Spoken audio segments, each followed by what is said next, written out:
Welcome to the Nebraska Soybean Board Weekly Market Roundup, being brought to you by Nebraska soybean farmers and their checkoff. I'm Susan Littlefield.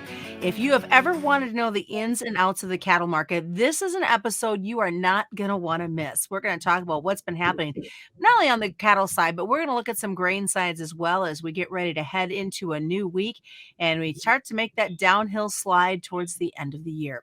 We've got a lot more coming up on today's episode. It may be small, but this little bean fuels a lot of power. It powers a food industry as a top source of protein. It's a fuel that powers diesel engines with fewer emissions. It powers a state economy and bottom lines. And it powers the rest of the world as a top Nebraska export. Yeah, it may be small, but we're finding more ways for this little bean to power Nebraska. Well, welcome back. As you can see, joining me, Brad Kooima. He's with Kooima and Varilek out of Sioux Center, Iowa, and Kyle Bumsted with Allendale, who is in the hills, the sandhills, that is, of Nebraska. And gentlemen, a great day to talk about cattle. I say that tongue-in-cheek because we definitely saw a struggle in the market today. If we kind of rewind to what we saw on Wednesday when Brad and I talked last, it was nice to see some higher numbers in this market. And Brad, I'm going to start with you. Having said that, definite struggle bus type of trade today. Absolutely. I'd be the first to admit that there's plenty of days where I look back on it and I have to be honest and say, well, I really did not see this one coming. I would not have been at all surprised today to have been a little bit lower. Emphasis on a little bit, not this $1.77 lower like we were. But yeah, it happens.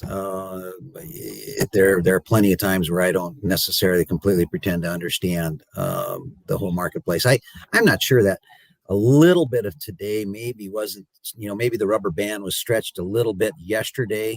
We started out feeling good about ourselves. CPI was lower than expected, had the feel good rally in the stock market. Futures rallied $1.50, at least on the Decembers. And so maybe, that allowed that first break here today to come back a little bit easier than one would have expected otherwise. But heavy pressure, particularly in the front end of the market, no question about it. Kyle, what about for you as you look at the markets and the way it traded this week for these cattle?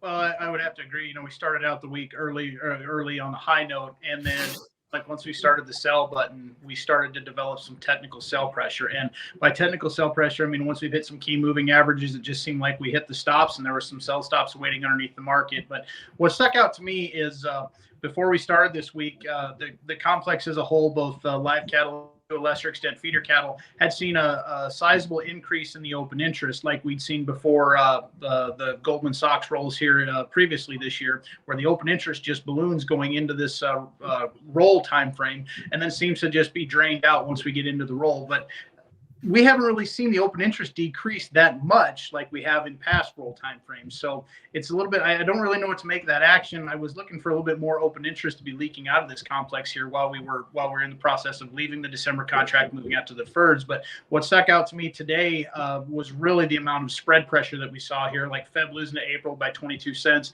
and the April losing to June by 75. That's a little bit of a concern here going into this next round of made up USDA numbers they'll release here a week from today on this cattle and feed report coming up. But we are somewhat going along with the seasonal right now as far as the February live cattle, where we do tend to slide here into about that third week of November before we try and catch this market.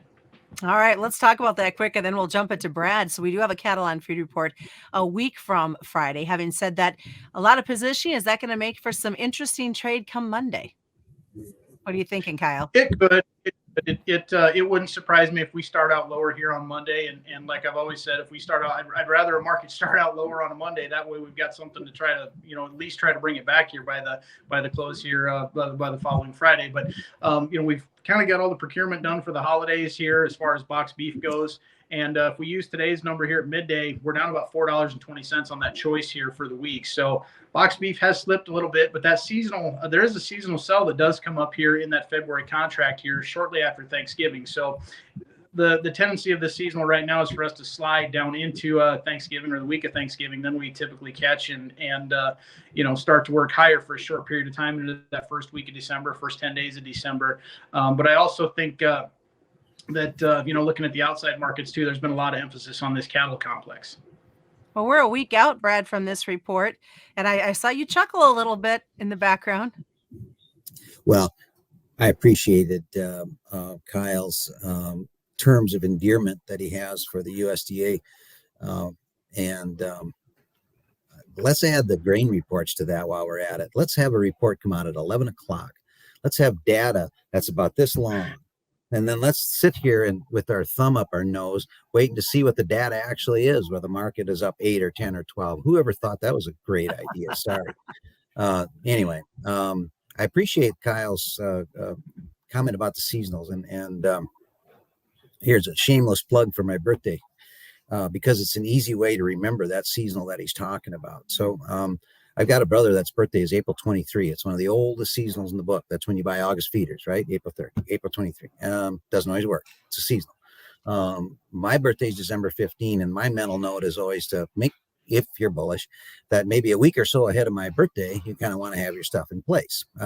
So, you know, that break into the end of November and the first part of December wouldn't be the first time.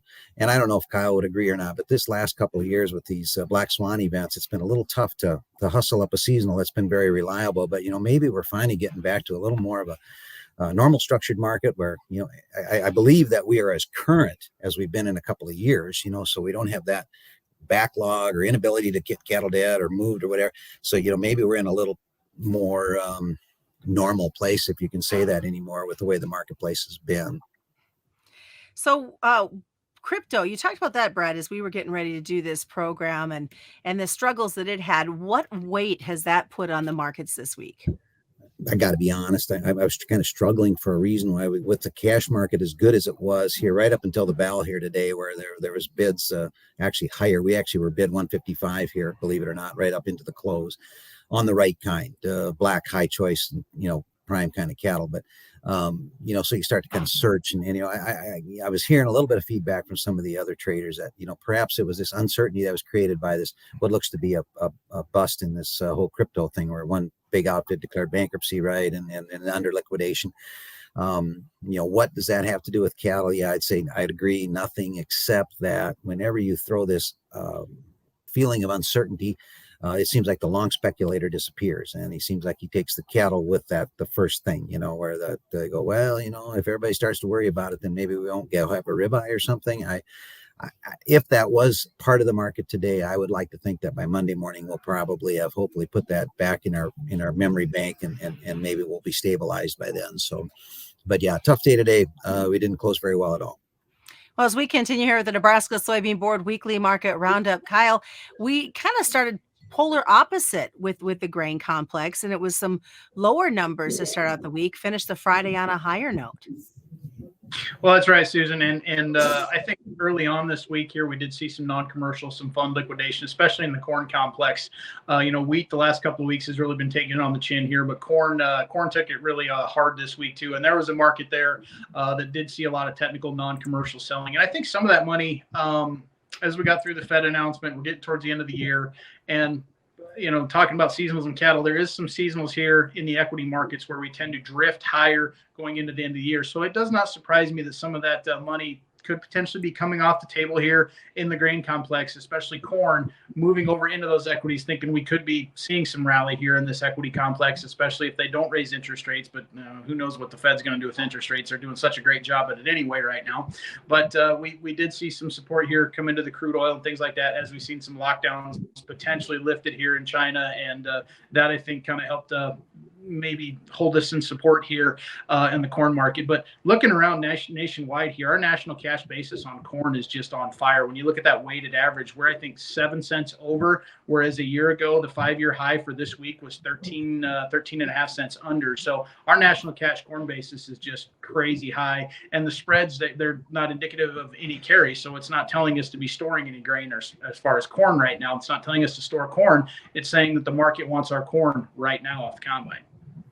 And as we wrap up the harvest, there's still some guys that are trying to decide, do I just leave it in my bins at home or take it to town? Well, that's a good question. I mean, that's something that everybody's going to have to answer on their own, whether that's looking at their books and seeing where they're at, or if they're looking for some basis appreciation in their area. If they're in a heavy livestock area, I'd be probably locking the bin doors up here if they're thinking there's going to be some basis appreciation. But there's going to be some grain probably move here right around the first of the year. There always is for cash flow purposes. Well, Brad, the discussion with China and what's happening with their lockdown, how's that weighing in on our soybean trade and just the markets in general at this point? I think that, it seemed to be a little inconsistent through our whole marketplace here today. But, I certainly thought that, well, first of all, any kind of language you get out of China, Susan, you have to take with a large amount of degree of salt, in my opinion. They are great at telling us what we want to hear. So, and as I read through that announcement really closely, it doesn't look a lot different than what they've been doing, this zero tolerance thing. But yeah, it seems like they've eased it a little. I certainly was hearing that feedback as a reason why the beans are, stronger today. So then I go like, well, then what's wrong with the hogs? The hogs should have been a beneficiary of that today too. So I'm not sure how well that played, but certainly it seemed like that was part of the bean story today. I can appreciate Kyle's comment on the basis because, it happened right here in my backyard. We're in Northwest Iowa, a heavy corn importer. I think we've got 9 ethanol plants within 100 miles. The one I go by every day on the way to work from my farm to the office, they raised their basis to 50 over today. I'm right on the edge of the have-not area. Our crop was okay, not great, and then you go just a little bit south and west, and it's really rotten, all the way into northeast Nebraska. And so, because of this seasonal imbalance in supply, I think Kyle is spot on with this basis strength expecting, and the freight is so high. All right, gentlemen, thank you both for joining us this week. Want to remind folks, commodity futures and options do involve a substantial risk of loss not suitable to all investors. And that's this week's Nebraska Soybean Board Weekly Market Roundup, brought to you by Nebraska soybean farmers and their checkoff on the Rural Radio Network.